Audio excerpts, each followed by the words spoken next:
Hare Krishna, good evening.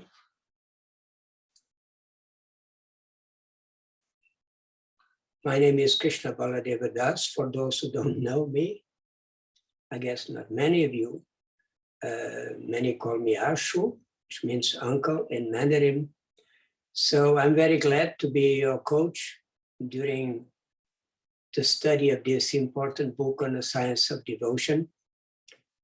Since we are all practicing, and we want to practice well this science of devotion in order to attain loving devotion for our dear Lord. So it's very important to know this science because it was given by the Lord himself and it's for our benefit. So please try to be as attentive as possible and take notes when necessary. And in the end of the session, I'll give some time for questions. Do not hesitate to ask questions, but please ask questions as related as possible with the subject we have discussed during the session, okay? And in this way, we don't waste time with questions that can be brought in another room, not in this particular study. Thank you very much for inviting me to be part of this study. So I'm going to turn off my video because it's not necessary. And we're going to begin. So welcome to the Nectar of Devotion seminar. It's only by the causeless mercy of Srila Prabhupada that we can know something about this science of devotion.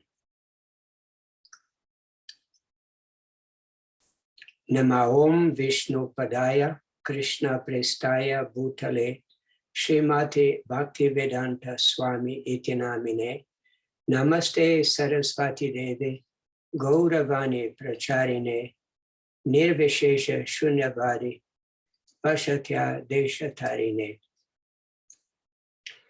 And since the original teacher of this science is Krishna himself in his form of Sri Chaitanya Mahaprabhu, he descended to this material world to relish this pure devotion and to distribute it to all of us who are very unfortunate souls in this Kali Yuga. Jai Shri Krishna Chaitanya Prabhu Nityananda Shri Advaita Gadadhara Shri Vasa Adi Gaura Bhakta Vrinda.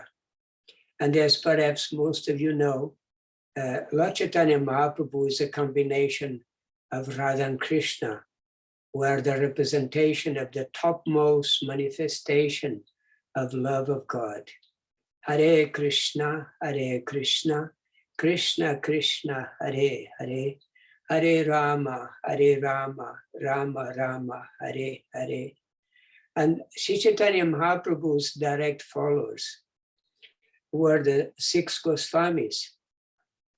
They follow the instructions of Sri Chaitanya Mahaprabhu and wrote extensively and in great detail about this very sublime science of devotion.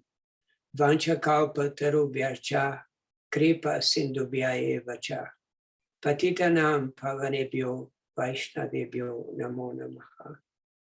So we can sing along if you like without the microphone, otherwise it's going to be a big mess. Nana Shastra Vicharam Neka Nipuno Sadharma Samstapako Lokanamita Karino Tribhuvane Manyo Sharanya Karo Radha Krishna Padara Vinda Bhajana Nande Namataliko Vande Rupa Sanatano Raghuyugo Sri Jiva Gopalako Vande Rupa Sanatano Raghuyugo Sri Jiva Gopala Ko.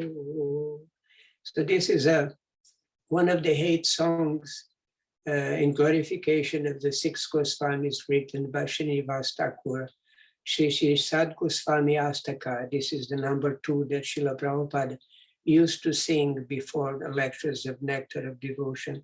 So we are going to sing every session, and it's nice if you can memorize, and particularly the translation. I offer my respectful obeisance unto the 6 Goswamis, namely Sri Rupa Goswami, Sri Sanatana Goswami, Sri Raghunatha Bhatta Goswami, Sri Raghunatha Dasa Goswami, Sri Jiva Goswami, and Sri Gopala Bhatta Goswami, who are very expert in scrutinizingly studying all the revealed scriptures with the aim of establishing eternal religious principles for the benefit of all human beings.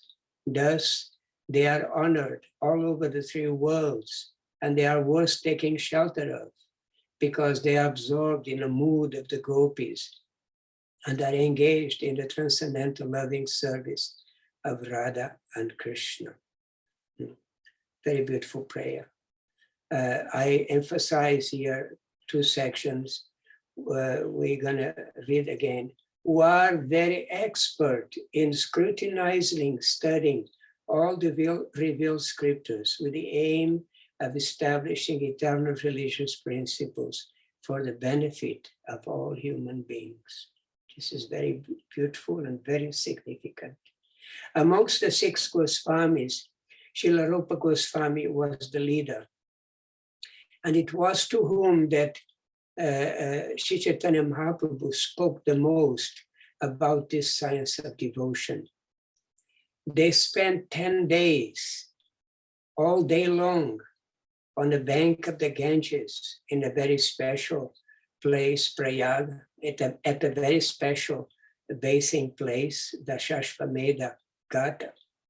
And there for 10 days consecutively, Sri Chaitanya Mahaprabhu spoke about the main points about the science of devotion that he wanted Rupa Goswami to elaborate upon. So Srila Rupa Goswami heard very attentively, took his notes, and then later he elaborate all his notes that about what he heard from Chaitanya Mahaprabhu. He assimilated everything and systematically presented them in writing as the Bhakti Rasamrita Sindhu. I don't know if you are seeing the images at the same time I am speaking. Otherwise, I can speak slower. Okay, Ashwin. So far, okay.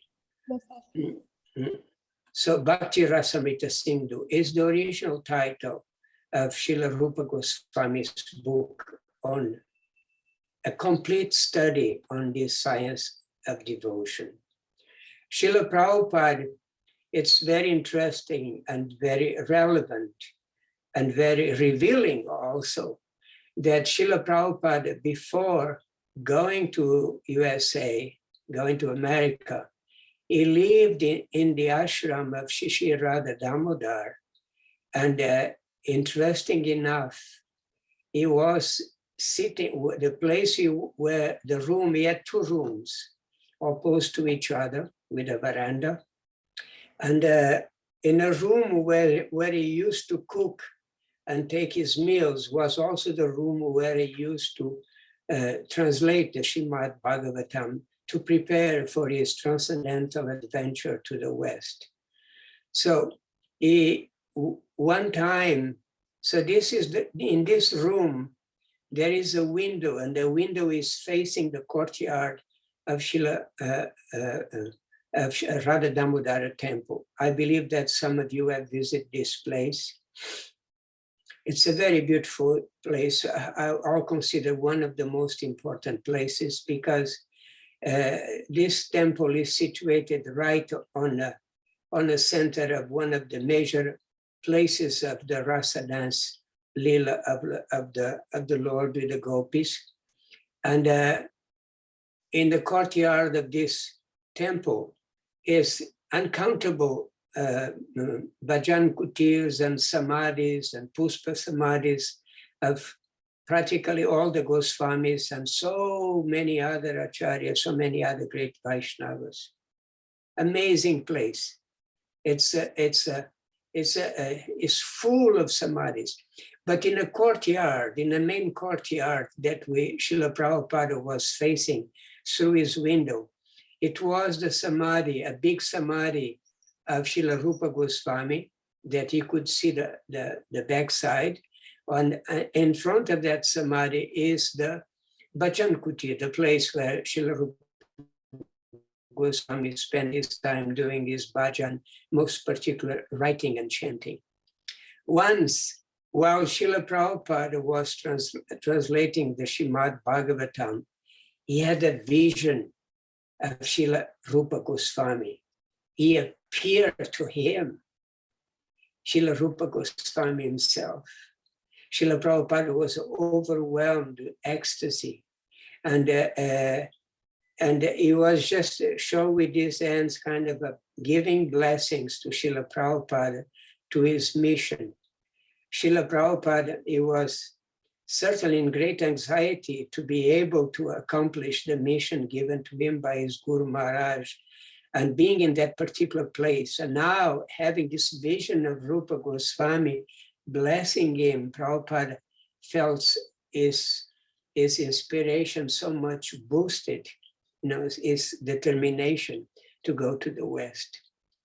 Later, Srila Prabhupada came back in 1967 with some of his disciples, and they stayed in Radha Damodar, around Radha Damodar temple, the other ashrams, and Prabhupada stayed in his rooms. The rooms were still there, and Srila Prabhupada made a life rent from the temple, took a life rent from the temple so that the rooms will be always kept for his use. And some disciple, one or two disciples stay behind to take care of these rooms. And until today, these rooms are kept by devotees. Later, in 1970, Srila Prabhupada came back again to India, went back again to India, to Vrindavan, and this time he brought a good group of disciples. And in a courtyard of Srila Rupa Goswami, of Radha Damodar, at this time in 1967, Srila Prabhupada started already summarizing the Bhakti Rasamrita in the form of the Nectar of Devotion.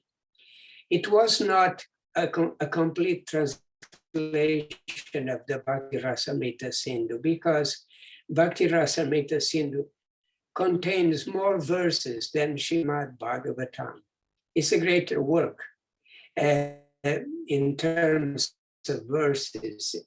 And it's all about devotion.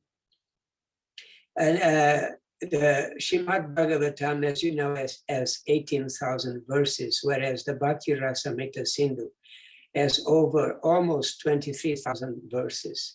So Srila Prabhupada, he could not see how he could finish to translate and give the purpose to Srimad Bhagavatam and then to the Bhakti Rasamrita Sindhu. But he considered that would be a great loss if his disciples did not have this book available. So he wrote a summary in the form of the Nectar of Devotion. And later on, it was printed in 1970. So when Prabhupada came in 1997, he had already they had already some copies of the Nectar of Devotion, and they were seated on a courtyard of Radha Damodar, right in between the Samadhi of Rupa Goswami that you can see here in the picture, quite big, and on the other side there is the Bhajan Kutir on the left side, and there's a beautiful tamal tree right in between the two places. And this is really a very special place. So during, this was in 1972, means two years later after being the Nectar Devotion being printed. This photo was in 72.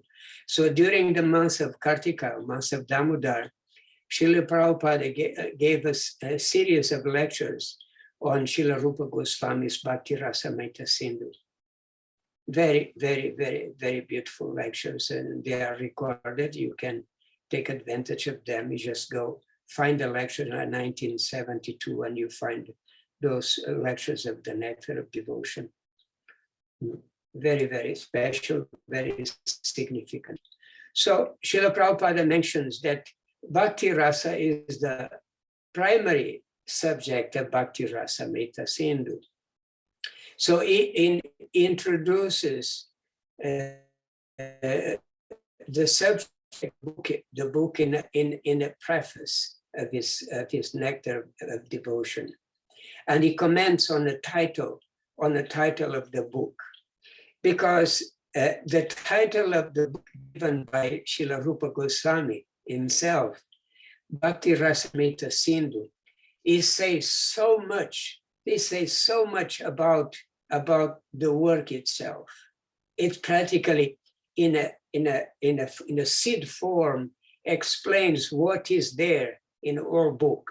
It's a perfect title, and we'll see why Srila Prabhupada translated in a simple way as a Nectar of Devotion. So we are going to see, as Srila Prabhupada did, analyzing the words that compose this title of the book. Bhakti. Bhakti, Srila Prabhupada translated as devotional service. And there is a reason, a very important reason, and we're going to see how eloquent is this translation of Bhakti given by Srila Prabhupada in English. As you know, Bhakti indicates devotion, love, and love indicates service. It's not just a passive verb. Love means service, service to please the beloved, an activity. It's an activity to please the beloved.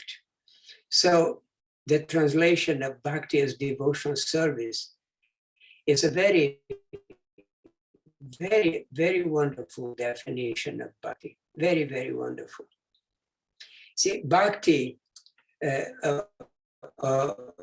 devotional love, is actually the most fundamental drive in every living entity, is the force, the most powerful force in every living entity, because we all have a general propensity to love someone. And no one can actually live without loving someone else. A person may have the greatest opulence in this material world, but if he has nobody to love,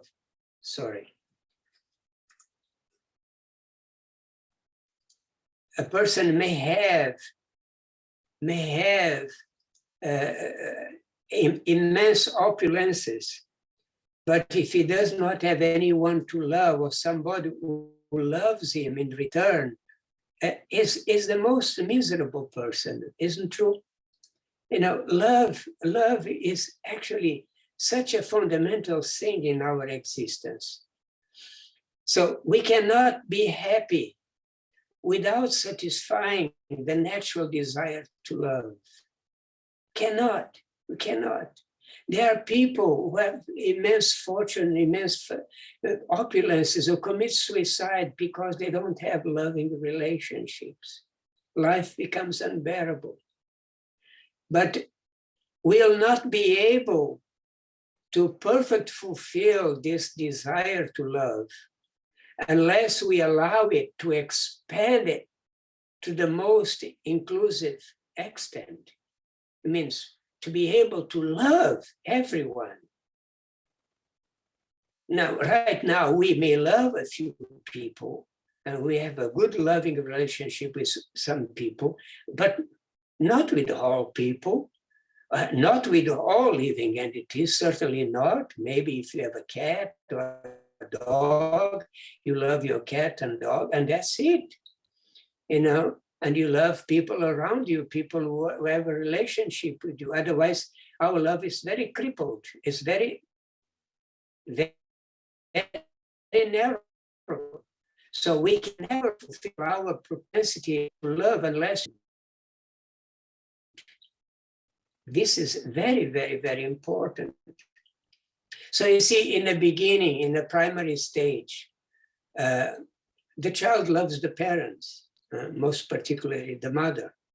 Then as he grows up a little bit, he starts loving, having conscious of his brother and sister, and he loves his brother and sister.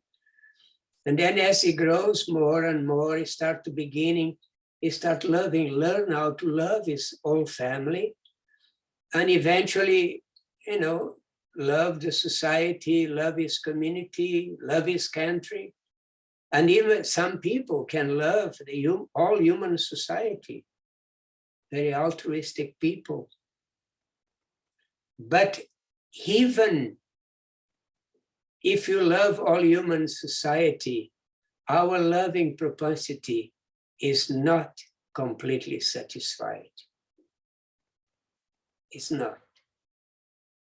So we have to find the Supreme Beloved. So until we know who is the Supreme Beloved, that loving propensity remains imperfect. Srila Prabhupada says that love can become all-embracing only when we understand that Krishna is the Supreme Beloved. Only when we understand that Krishna is the Supreme Beloved. Very beautiful. So by embracing Krishna, we successfully embrace everyone. Everyone.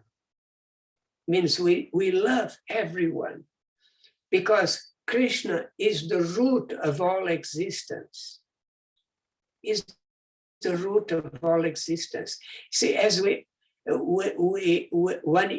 you want to really please a tree, any part of the tree, its branches, its leaves, its fruits, we have to water the root.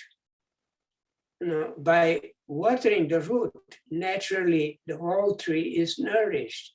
So the same way, by the nectar of devotion teaches us this loving science that by which we can actually love every living entity perfectly by the easy method of loving Krishna. So by loving Krishna, we can actually succeed to love everyone. Everyone means every living entity, every aspect of nature, everything, because our love is connected with the root of every existence. It's so beautiful. So this love propensity expands like a beam of light, If you follow if you follow this nectar of devotion, we will learn how we can turn one switch that can immediately brighten everything, everyone, everywhere. If you don't know this method of loving Krishna, then we are missing the point of our life. We are missing the purpose of our life. Bhakti. So this is the meaning of bhakti. See, and we could go on elaborating this, as many acharyas did after Rupa Goswami. Srila Rupa Goswami wrote this Bhakti Rasamrita Sindhu, and so many other Goswamis at this time wrote commentaries on this book. And so many acharyas elaborate on particular aspects of this book. This book is the foundation of all aspects of loving devotion, Bhakti Rasamrita Sindhu. So let's go back to the title and let's see the second word, The second word is rasa. Rasa is a very, very difficult word to translate in any mundane language, actually. Srila Bhaktisiddhanta Saraswati Thakura, Srila Prabhupada's spiritual master, he translated as mellow. And Srila Prabhupada, follow in his footsteps, also used the word mellow. Mellow means like a very pleasant taste, a flavor, taste, flavor found in something or in a relationship. Very pleasant taste. I'll give you an example, because with examples we can learn things better. Like the sweet taste of a fruit. The sweet taste of the fruit is that what makes that fruit loved. And that's why we love that fruit, because it has a particular taste. So rasa, literally in Sanskrit, means juice. Juice, the taste that we experience in a particular fruit. Every particular fruit has a particular taste, and you may like a particular fruit more than others because of that particular taste, the juice, that taste. But here in context with the nectar of devotion, Srila Prabhupada uses the word mellow. It's the taste of a fruit is what attracts us to eat it. I don't know if you in Philippines, you are lucky to have the sitapalas. I never found. One time somebody gave him one kind of, looked like a sitapala, but was bitter inside. Sitapala is such a sweet fruit. Here in Taiwan, we are so fortunate. They grow practically all year. This is a variety with very little seed, so much flesh, and is such incredible sweet fruit. So relationships are sometimes comparable to fruits, because the pleasure we taste in those relationships is that juice, that taste, that flavor, the mellow, which means the rasa. The rasa, that's the taste we experience in the relationships. And here that's what we are going to deal with, is the rasa, that taste, that mellow that we derive from loving relationships, particularly the loving relationship with Krishna and his devotees. So what attracts us? What attracts us to a particular activity or a particular relationship is the taste we enjoy in it. Two persons love each other because they enjoy to be together. They are attracted. There's an attraction. There is a taste, a feeling to be together. And that's why two persons love each other. Srila Prabhupada says in a Nectar of Devotion that driven by affection for his wife and children, a family man can work so hard day and night. It's because of love for his family that he works so hard. Or a philanthropist works in the same way for the love of the greater family, to give charity, to help people from other nations, from other races, without being part of their communities. They go behind their communities to love a greater family. Or a nationalist, for the cause of his country and his countrymen. He loves all his country people, and he sacrifices out of love for his country people. But we have your hero. So that force that drives the nationalist, drives the philanthropist, the householder, this is called rasa. It's a kind of mellow, a taste, a feeling, a particular feeling that we cannot explain in words, because it's there, but we know we have it, but we don't know why. Sometimes we don't even know why we have it. And we find this even in the lower species of life. So Srila Prabhupada mentions two kinds of tastes, two kinds of rasas. One is the mundane rasa. This is what is. We taste by enjoying sense gratification. This we all know. We are very familiar with that. But there is bhakti rasa, and that's what we're talking about here in this study. That's the taste relished in our devotional service to Krishna. Certainly amongst all the devotees of the Lord, Srimati Radharani is the one who relished the highest rasa, highest bhakti rasa. So this is two types of rasa. We are concerned about this bhakti rasa. This is the rasa we want to develop, not the mundane rasa. Bhakti rasa is infinitely, uncountable, superior taste. You cannot compare it with anything. It's not only superior to sense gratification, but it is even limitlessly superior to even the bliss of liberation. Yes, so many spiritualists seek liberation to find bliss because they are free from material existence. Most spiritualists are after moksha, liberation. Srila Prabhupada, he was the example of bhakti rasa. He was such a blissful person. And the devotees could feel that Srila Prabhupada had such a thing in his heart. And that was expressed in his face, in his eyes, in his smile. We said that the face is an index of the heart. So Srila Prabhupada's face really showed how much love was there in his heart. Amazing, amazing love.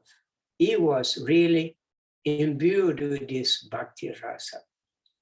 So he writes, Srila Rupa Goswami describes, if Brahmananda, or the happiness of becoming one with the Supreme, is multiplied by 1 trillion fold, it still cannot be compared to an atomic fraction of the happiness derived from the ocean of devotional service. Oh, it's amazing.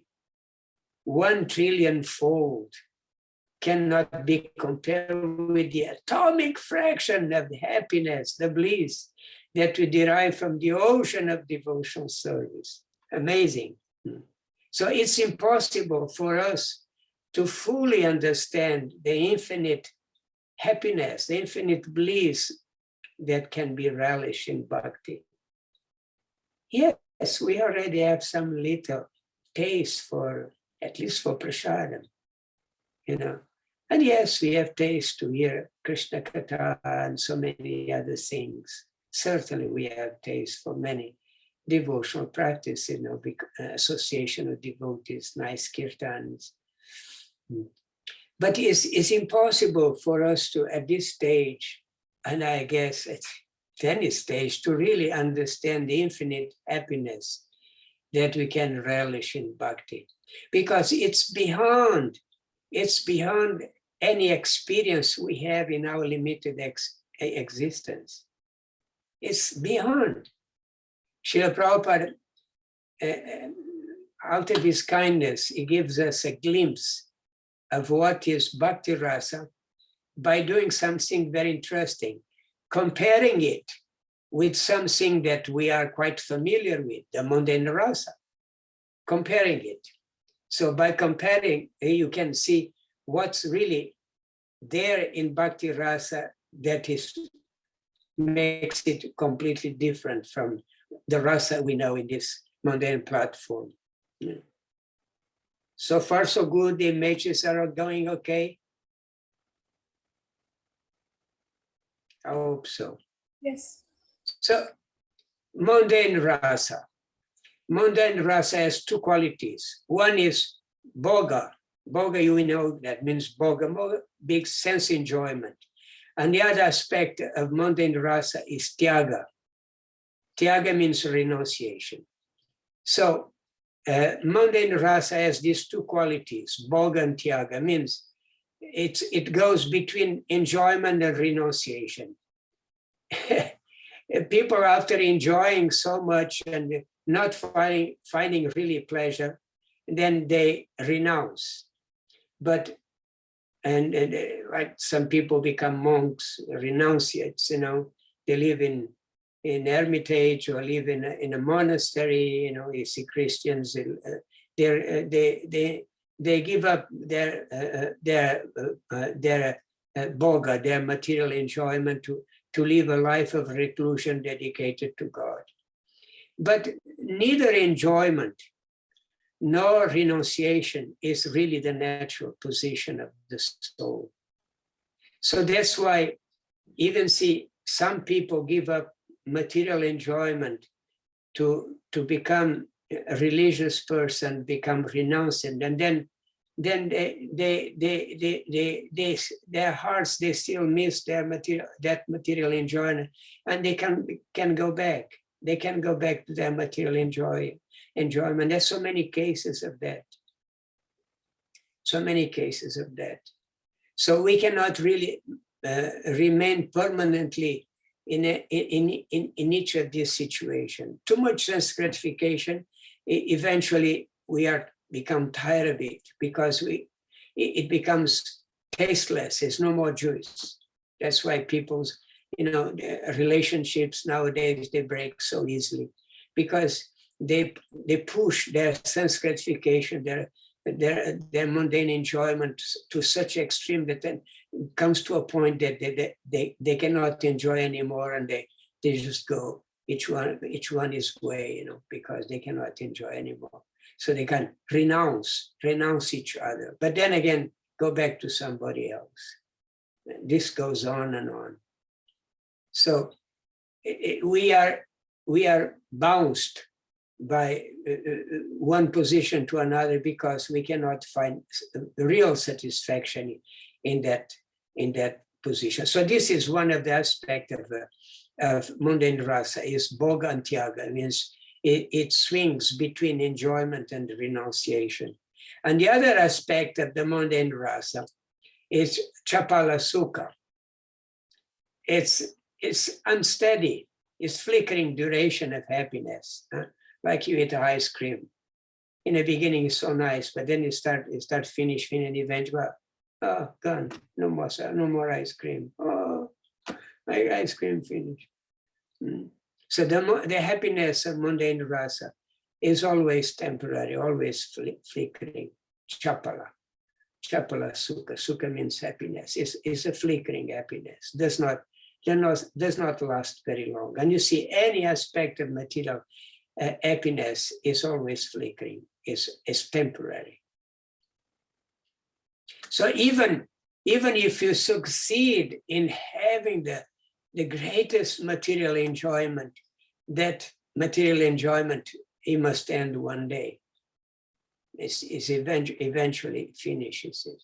So Srila Prabhupada illustrates the superiority of bhakti rasa over mundane rasa by contrasting both. Bhakti rasa is the natural, you see on the left side, is the natural position of the soul. So we can remain always happy, always satisfied, without this swinging between one position and another.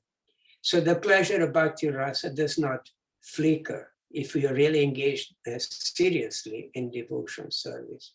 Whereas mundane rasa, we are never satisfied, completely satisfied. Today, I wanted 1 million and I got 1 million, but then tomorrow I want 2 million. And I get 2 million, I want 4 million. We are never satisfied, never satisfied with the mundane rasa. So this is how we can have an idea by comparing both types of rasas, you know, the difference between both types. So one is oscillating between enjoyment and renunciation, and it's very temporary. Whereas bhakti rasa, it remains. In bhakti rasa, you remain always satisfied, not always satisfied, but that satisfaction will increase over and over and over again if you take the process seriously. It's not temporary because it's the natural position of the soul. And Bhakti Rasamrita Sindhu. So Bhakti Rasa we have seen. So the next word is Amrita. Amrita. Amrita. One meaning of Amrita means it's deathless, because the pleasure, as you saw, we saw before, the pleasure of Bhakti Rasa exists eternally. Is part of our eternal existence. So that's why it's Amrita. Amrita, no death. It does not fade and it does not finish with the end of life. Means even if we don't become perfect, the next life we continue performing loving devotional service. So Srila Prabhupada said the activities of devotional service are never vanquished, not even by death. But Amrita also has another meaning. It means nectar. Nectar, nectar like the bees, always, flying here and there, busy collecting the nectar. They know where to find the nectar, because the nectar, with that nectar, they're going to make the honey, which is very delicious.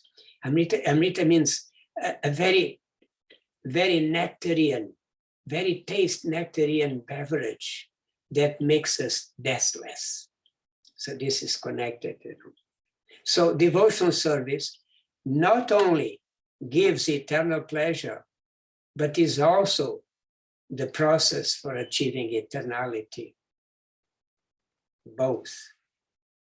And Srila Prabhupada said the nectarian pleasure derived from devotional service to Krishna is clearly superior to any other happiness, clearly superior. And we may sometimes manage to obtain a few drops of happiness in this material world by squeezing out some sense pleasure. But Srila Rupa Goswami is actually promising us something amazing. He's promising us a Sindhu. He's promised us an ocean of nectar. Ocean of nectar. This is what is awaiting all of us. So by understanding the nectar of devotion, we can actually dive very deeply into that ocean. You can dive very deeply. And we don't see the bottom. We don't see the end of it. We don't see the length of it. It's just so much nectar. So this is the beautiful meaning, the beautiful translation of the book given by Srila Rupa Goswami, Bhakti Rasamrita Sindhu.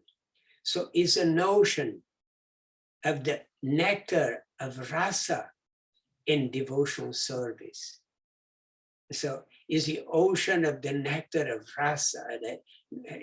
It means that's why the title translated in English would be very, very complex. And Srila Prabhupada condensed it in a very beautiful form, no doubt. The nectar of devotion. It's really a very beautiful translation of the book in English, The Nectar of Devotion. So this is what we are about to study, the nectar of devotion, an incredible ocean of pleasure waiting for us in our loving relationship with Krishna. This is what we should be hankering for. This is the perfection of life. This is what means to be a human being, to hanker, to search for this nectar of devotion, this loving devotion, this incredible happiness, this incredible enjoyment. Because by nature we're all pleasing, seeking entities. We have the same nature as the Lord. Ananda Maya Vyasat. We all anchor for pleasure, for bliss. And that bliss cannot be experienced in mundane rasa, in any aspect of sense gratification or even in liberation, simple liberation from material existence, only by engaging in devotional life. So the nectar of devotion, or Bhakti Rasamrita Singh, is an incredible study of the science of devotion. Is so complete, so detailed, and just the title itself is so perfect, so complete. It says everything just by this title. So we stop here, and we thank you very much. And we particularly thank very much Srila Prabhupada, Srila Rupa Goswami, and Sri Chaitanya Mahaprabhu, because it's all due to their mercy that we have this opportunity to study such an important science, and not only study, but put into practice, experiment it, and see the result of it, the amazing result of this, practicing this science. So now we are learning. We need to learn, because in any science, you need to learn the theory before you do the experiment and obtain a good result. So we need to know very well the theory so we can practice well and have a good result. So that's why this book is so important for our study. It's our companion book. It's a law book, law book for Krishna consciousness. Srila Prabhupada mentioned about devotional service, because everything we need to know about this science of devotion is there in this book. And Srila Prabhupada gave us very mercifully, even though we had such an enormous task to translate Srimad Bhagavatam, Srila Prabhupada took time to write a summary of this very important book. And in this summary, the Nectar of Devotion, actually we have everything. So we are not going to cover the whole Nectar of Devotion. We are going to cover only 13, 14 chapters. We deal with our platform of at the stage where we are now in our practice. So it's to help in our practice, our stage. Other chapters deal with the advanced stage. So it's not for us now. Now we need to know the most important aspects to practice well. And this is what we are going to study. It's going to take us quite a few weeks, maybe 14 or 15 weeks, let's see. So we stop here for now, and we have time for a question or reflection or comments, whatever you want to bring up. So Ratnavali says, thank you very much, Ashu Prabhu. My takeaway is that we are so fortunate to hear the nectar of devotion. I can start my video, yes, I can. So should I stop the share for a while? Okay, we just concentrate on videos now. So yes, let's read Ratnavali again.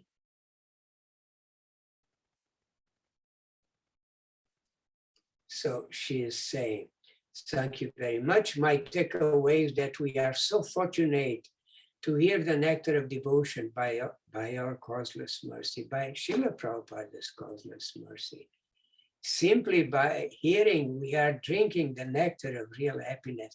It's true, simply by reading or by hearing this book, we really feel great satisfaction. I'm telling you this because I've been teaching the nectar of devotion for so long. For so many times I taught these chapters of the nectar of devotion, and every time it's like a new thing, so much nectar, so much nectar. It's just so beautiful, so amazing, yeah. You can turn on your microphone if you like. You can just press the space bar of your computer, and your microphone is unmuted immediately. Okay, Kishori, go. Hi, Krishna. So you mentioned that we'll be only tackling chapter 14 and 15, right? The devotional qualifications and spontaneous devotional service. We are not going to study the spontaneous devotional service Oh, because it's not our stage yet. So it may happen in the future, but right now we are going to concentrate on sadhana bhakti, and particular Vedic sadhana bhakti, because this is what we really need to understand very clear, because oftentimes we miss many aspects that we think, or we don't know, or we think they are not so important. And by studying this point very well, the science of devotion in the stage of Vedic sadhana bhakti, we learn many incredible things that we actually did not know properly. So you'll see how this is going to completely fill your mind and heart. It's really very complete. Bhaktin Risa, thank you, Ashu, for your class. Your explanation is wonderful. I like what you said, that our purpose, it is to anchor for this loving nectar of devotional bliss, which is superior even to the bliss of liberation. Yes, we should actually, because it's our nature is to feel pleasure. So we should do everything and anything, to learn this science of finding the way to really experience a blissful existence. This is the purpose of human life. Sense gratification, Srila Prabhupada said, it's for the birds. Birds, he said like that. It's for the birds. Sense gratification is for the lowest species of life, not for human beings. Human beings are meant to experience this nectar of devotion. This is the most important thing that we should anchor for, really. And as we go on, you'll see that this is an amazing science.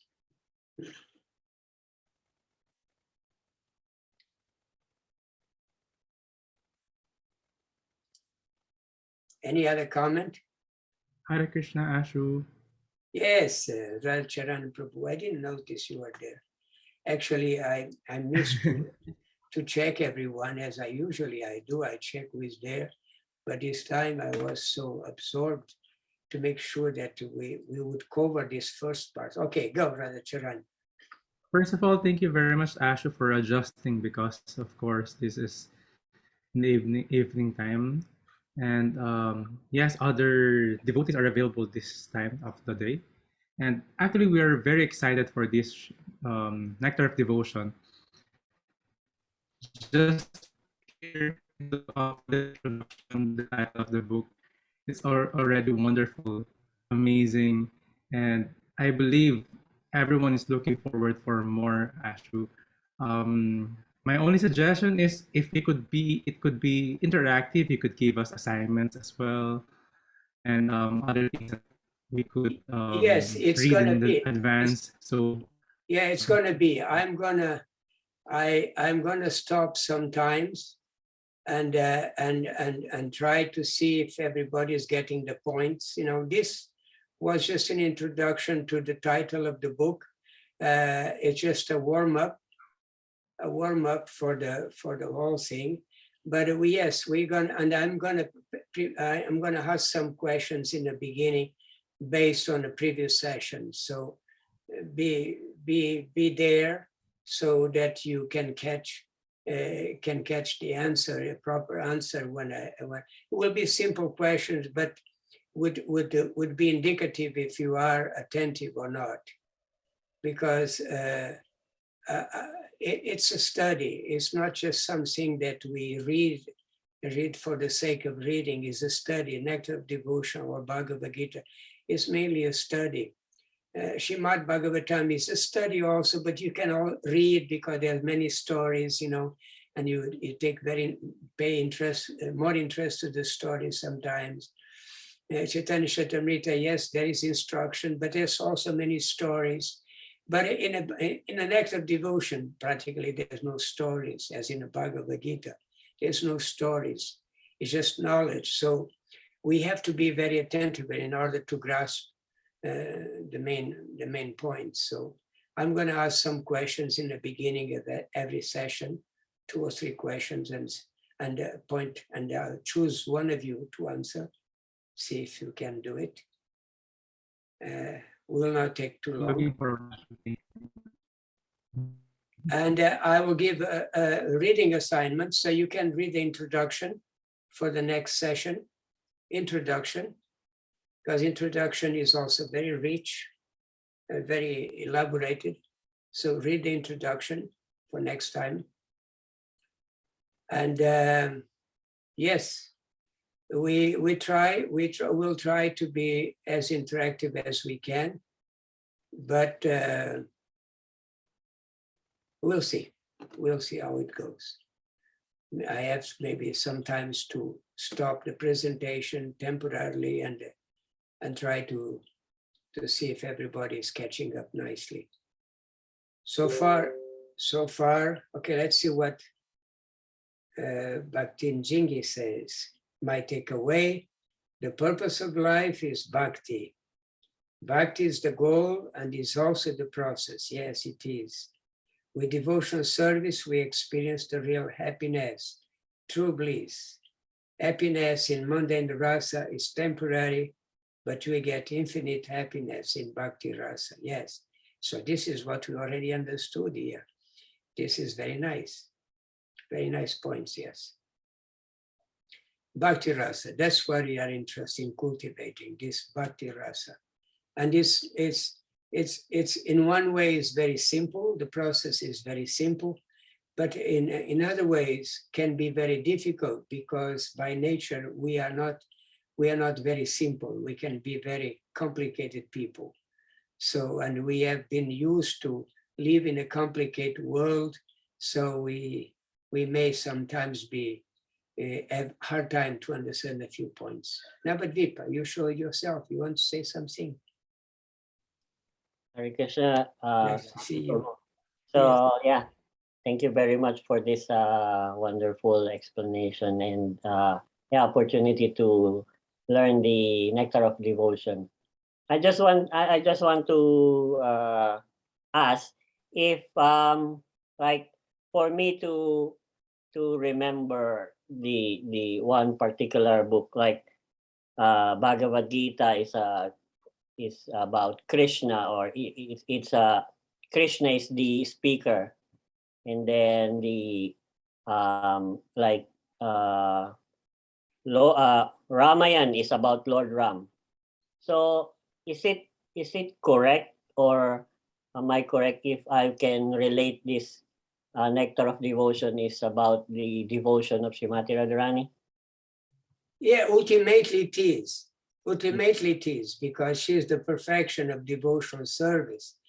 But we're gonna, in the nectar of devotion, when Lord Chaitanya Mahaprabhu gave the summary of the points that he wanted Rupa Goswami to write about, Rupa Goswami collected that, understood the points, and then he went through all the different scriptures, all the Vedas, the Puranas, everything, Srimad Bhagavatam mainly, and he went through all these books and extracted the nectar about those particular points. So we have many participants collaborating to feed us with this knowledge of the nectar of devotion. Srila Rupa Goswami was the one who gathered all this knowledge, and that expertise of gather all this knowledge and put everything together in a format that is very, very beautiful, very well presented. It's a genius. It's genius, because even in a Bhagavatam, we hear about devotion, but we hear about so many other things. Mm-hmm. Karma Kanda is also there, yoga practice is also there, liberation, impersonal liberation is also there, demons are there, everything is, many things are there, even though we know the essence is devotion. But reading Bhagavatam, we will not see devotion all the time. It doesn't seem. The Bhagavad Gita, Krishna does not speak about devotion clearly until the end of the 6th chapter. He addresses all types of people, you know. But here in the Nectar of Devotion is devotion from the beginning to the end. Devotion in practice, devotion in the understanding, devotion in the practice, devotion in experiment, when we really realize it. Yes, ultimately, yes, is to come to understand that loving devotion that is there between Krishna and Srimati Radharani, because this is the highest aspect of rasa. And this is what Lord Chaitanya Mahaprabhu in particular came to experience and came to distribute through the chanting of the holy names. So we may not get that type of a devotion, but we will be inspired by that type of devotion to execute our own devotion according to the rasa we may have with Krishna. So it's a very beautiful book. Even from the very beginning, it's very, very attractive because it's very practical. Srila Rupa Goswami is a spiritual scientist. It's really very practical. It presents the things in ways that does not leave any doubt. We are not going to take any other activity by devotion. And this is very important because sometimes we may think that we are doing pure devotional service, but we aren't. We aren't. Even though we are fully convinced that we are, but we are not. We are doing some devotion, but not pure devotion that brings to that stage of love of Krishna in Goloka Vrindavan. So we're going to see. It's very, very, very, very, very, very interesting the way Srila Rupa Goswami and Srila Prabhupada, they present, elaborate on the topics one after another in a very progressive manner. So particular for us, because we are all very sadha bhaktas, we sadhana bhaktas, we need to learn that this practice very well. And Srila Rupa Goswami does not leave any stone unturned in this process. Everything is very clear, very, very clear. And Srila Prabhupada in his presentation on Nectar Devotion is also very, very clear. Even though this book was never edited, apparently they never edited the book. Srila Prabhupada didn't review it because he didn't have time. Still, it's fully substantial already in itself. Thank you, Prabhu. Thank you. I'm getting excited. Me too. Me too. Thank you very much. Okay, we stop here. I don't see any new comments or questions, so we stop here and we see you next. There's Daphne Jonah raising her hand. Bhaktin? Jonah. Where did she write? Oh, you are there. Maybe you can talk. I can talk. You can talk. Hare Krishna, thank you. First, I would like to thank you for sharing this to us. I think this is very timely. Hearing about giving up material things, giving up our material possessions during trying times, and especially when you're thinking about gifting someone, and the first gift that we would think about is giving something material. But at this point in my life, I think the best gift is the gift of Krishna consciousness, or sharing Krishna to all. Because I myself felt that slight bliss because I'm not yet on that stage. But there's really that happiness when you have Krishna in your life and when you're sharing Krishna to everyone. When I think about thinking about Krishna or remembering Krishna, I cannot help but remember Queen Kunti when she said, I would rather pray that all those challenges in my life would happen again and again, and I would remember about Krishna. I realized tonight that it's rather scary to have more than what you have and forget about Krishna. Then have only a little and always remember Krishna for that. Thank you, Krishna. Thank you. Very sweet. Yeah, very sweet. Rasarani, there's one Rasarani from the Philippines. Thank you so much for your wonderful hand, and thank you for facilitating this Nectar. I'm so happy to attend this class and eager to hear it from you. I read it for several chapters before, though I stopped reading when I felt that some subjects are meant to be too deep special for my level of practice. I truly appreciate that you make it sure that we can clearly understand this presentation only according on what we can take and absorb at the moment. Yes, that's our purpose. Our purpose is really to understand how to practice properly. We may have many wonderful ideas, and we may have many preferences in life, and then or particular attractions for a particular aspect of devotional service, like Jonah was saying about sharing with others. Krishna consciousness is certainly the best way to get it, to learn it, is the best way to taste it, is by giving. But you have to know also the science, how to practice it well so you can give it properly. You have to learn. You have to learn the science so that you can share with others in a proper way, without any mistakes, without any properties, because we may also sometimes, unfortunately, in our trying to give to others, we don't give it in a proper way, and the person may feel dissatisfied. So you have to learn the science properly, and here we're learning the theory of this science, so that when we are distributing to others, sharing with others, we do it properly as it is, without any personal speculation, because we have that tendency sometimes to add things of our own volition, our own invention, and better stick to how it is, what it is, and give it like that, because it's much more efficient when we know exactly what we are talking about. So the Nectar devotion is about that. That's why it's a science. A science means we have to learn it very clearly, and then we can make your experiment, and it's going to come out nicely.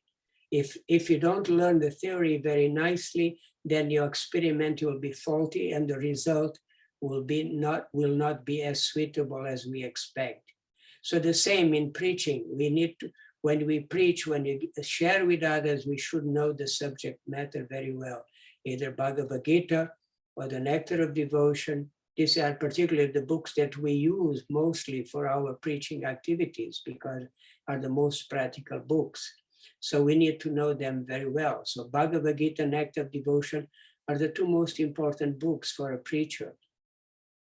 So that's why it's important to study. And I'm very thrilled, I'm very happy to again study this book with all of you. So I hope I can do my part well, so you can take good advantage for your preaching and for your own practice mainly, because we need to practice as it is. Otherwise, the result will not be as it is, or as it should be.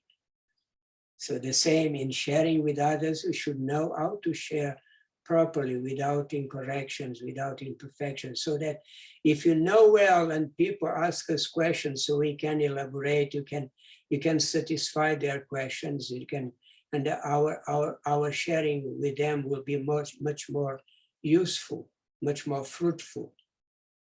So we need to learn these two books very thoroughly.